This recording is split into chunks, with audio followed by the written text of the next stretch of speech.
Hey everyone. Today, I think if you don't want to regret things at the end of your life, or if you're constantly busy worrying about money and responsibilities, then you should listen to the story of this man. Hello, everyone. I'm 60 years old. A few days ago, I choked on a piece of food while I was eating. At first, I thought it was nothing, just a cough. But then I realized I couldn't breathe anymore. I tried to inhale, but there was no air. My ears started ringing. My vision started fading. And in that moment, something strange happened in my mind. The first thing that appeared in my head wasn't money. It wasn't work. It was my wife. Just the image of her. And suddenly, memories from our whole life together started coming back to me. When we were young, we were crazy. The kind of crazy young people are when they're deeply in love. We used to do ridiculous things. We'd run in the rain like kids. Sometimes we'd argue and then burst out laughing a few minutes later. There were nights when we stayed up until sunrise, just talking about life. But there's one memory I'll never forget. One night, we climbed over the fence of the company where I worked, just so we could lie on the grass behind the building. We didn't do anything special. We just lay there, staring at the sky, talking until morning.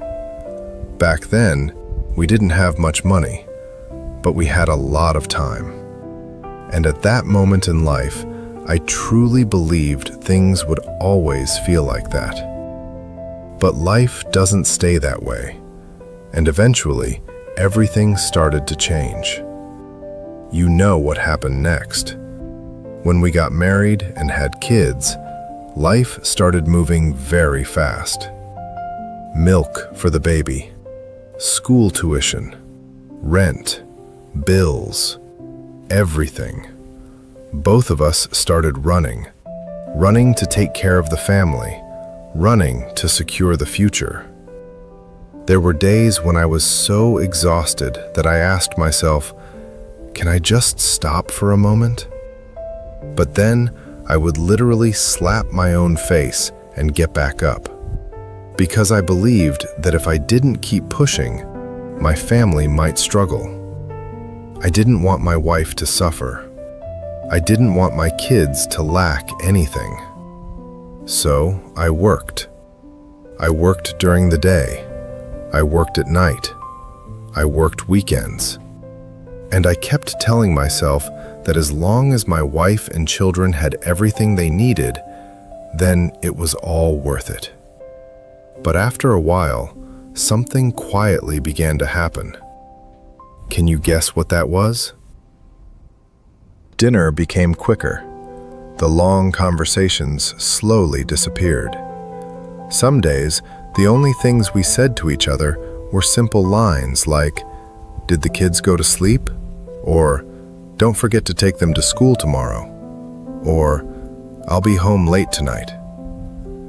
We were still living in the same house, but our lives were running in parallel. The most dangerous part was that both of us believed it was temporary. We kept saying, when things settle down, we'll slow life down again. But life never really slows down. And there was one moment I still remember clearly. One night, we had a huge argument. I told her, "I work day and night for this family. I'm doing everything I can. Can't you understand that?" At that time, I truly believed I was right. I thought I had sacrificed so much. But looking back now, I realized something I didn't understand then. My wife didn't need a man who only worked non-stop. She needed a husband. And back then, I didn't understand that at all. A few days ago, when I couldn't breathe, everything started fading, and a thought appeared in my mind that scared me more than death itself. I had spent my entire life building a good life for my family, but I had forgotten to actually live inside that life with my wife. I kept thinking there was plenty of time, plenty of health. I kept believing that one day we would slow down and enjoy life together. But when you can't breathe, you suddenly understand something very clearly. Maybe you don't have one day anymore. When I woke up in the hospital, I saw my wife sitting beside me. She had fallen asleep, resting her head against my hospital bed. Her hair had turned much grayer than I remembered. Her hand was still holding mine. And in that moment, I realized something that hit me deeply. This woman had walked beside me through my entire life, while I had been too busy to truly look at her. When I saw her sleeping like that, I suddenly remembered many things I had never really thought about before. I remembered the early years after we got married, when she used to wait for me at the dinner table. Some nights I came home very late because of work, and she was still sitting there. The food had gone cold long ago, but she would always say, "It's okay, I can wait." Back then I just thought, that was normal. That was simply what a wife does. But lying in that hospital bed, looking at the gray strands in her hair, I finally understood something. Sometimes, the people who are always there for you stay so quietly beside you that you begin to treat their presence as something ordinary. And you know what the strangest thing is? When you're young, you think love is about big things, big promises, big plans, big dreams about the future. But when you've lived most of your life, you realize love is actually made of very small moments. It's someone waiting for you to come home for dinner.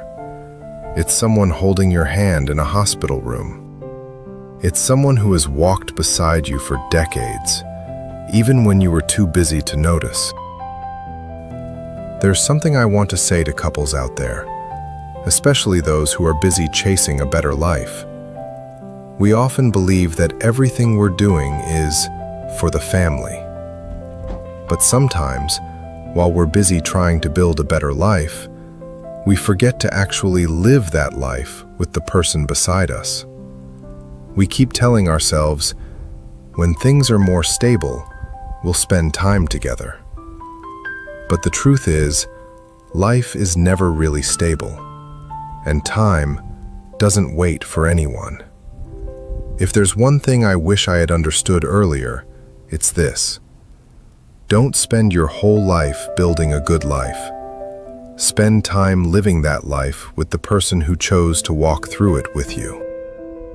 Maybe I had to live almost an entire lifetime to understand that.